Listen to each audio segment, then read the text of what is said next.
alkitabu sani ashar deftere sappo e ɗiɗa ɓere nden al at'ima heno yewta en fi ñaameteji ɗi. albabul awwal an abi hurairata ƴettama aba hurairata radiallahu taala anhu ani nabii ko ƴetta annabaji allah sallllahu alayhi wa sallam qala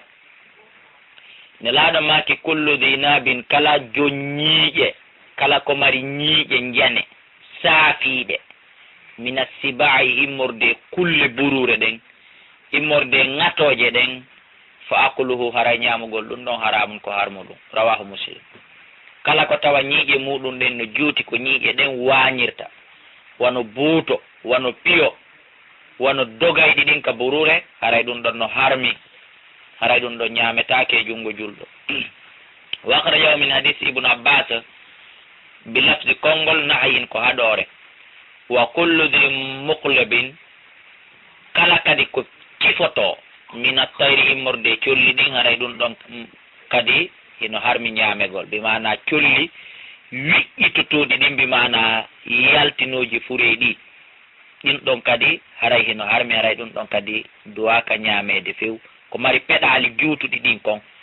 bi mana colle marɗe peɗali wa ibnu adama bi mana sifa wano koko wiyete segele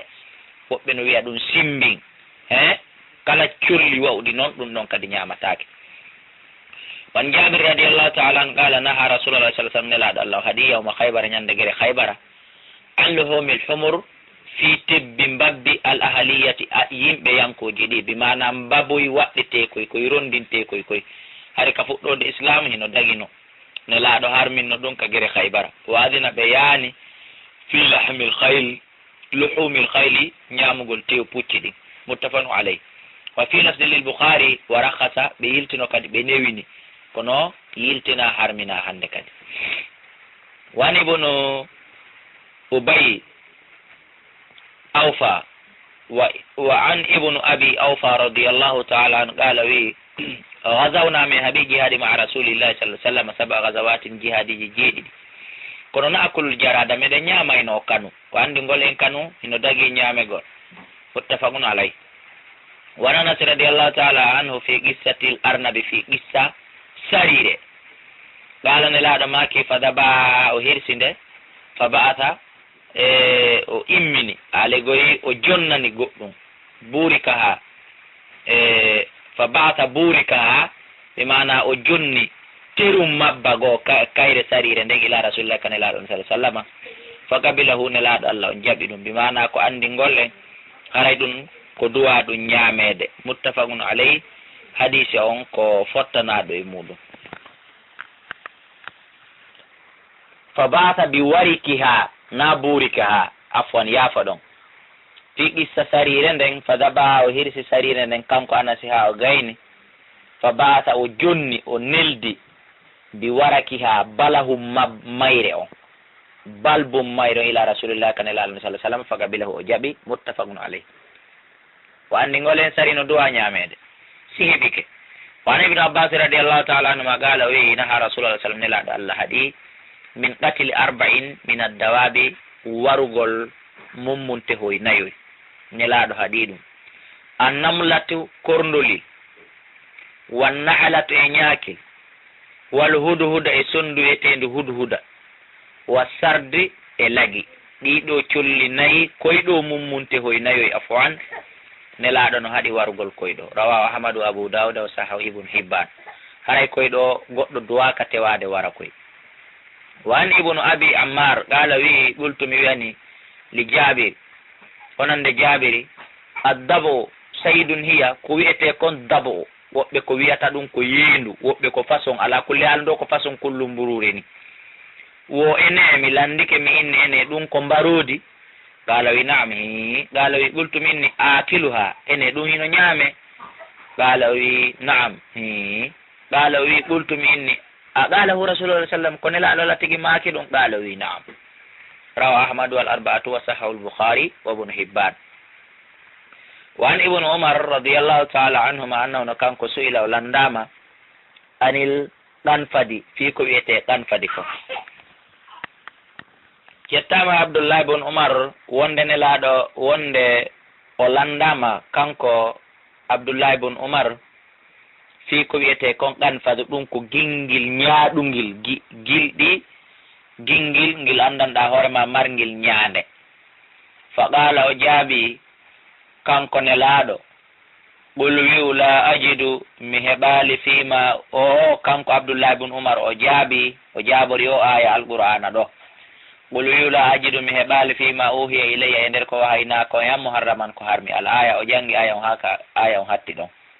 c'est-à-dire jaababuye ibn Umar on hino firi wonde manna ngil gingil ngil o landa fimu hino dagi ñamugol on say fa qala cheikhun indahu mawɗo go wi takko makko ɗon sami'tu min ani aba hurairata radiallahu taala an yaqulu himo maaka wonde dakara inda nabi sallallahu sallama fiingil gingil jantama takko ne laaɗo fa qala ɓe maki innaha ngil khabitatun ko soɓugil min al khaba'it immorde e piiji soɓuɗi ɗi duwa ka ñamede donc gingil ñametake ka diina fa qala ibnu umar wi in kana rasulullah sallam si laatike ne laaɗo allah on qala hada ɓe maki ɗum awa haray fa huwa kama qala haray kono ne laaɗo makiri no mi mana awa legoy kanko Abdullah ibn Umar o ini so tawi ko gonga ne laaɗo makiɗo a legoy awa haray no harmi koyon hawko ko min mi woli kon akhraja ahmad wa abu dawud wa isnaduhu da'ifun wa an ibn Umar radiyallahu ta'ala anhuma qala wi naha rasulullah sallam ne laaɗo allah ɗi anil jalala ko wiyete kon jalala wa albaniha e leeɓi muɗum ɗi nelaɗo hadith an jalala nelaɗo allah hadithi ko wiyete kon jalala wa albaniha e leeɓi mum ɗin ko wiyete jalala ko kala kullu ñaamay kun salte foti ko nagge foti ko dammil foti ko ngeloba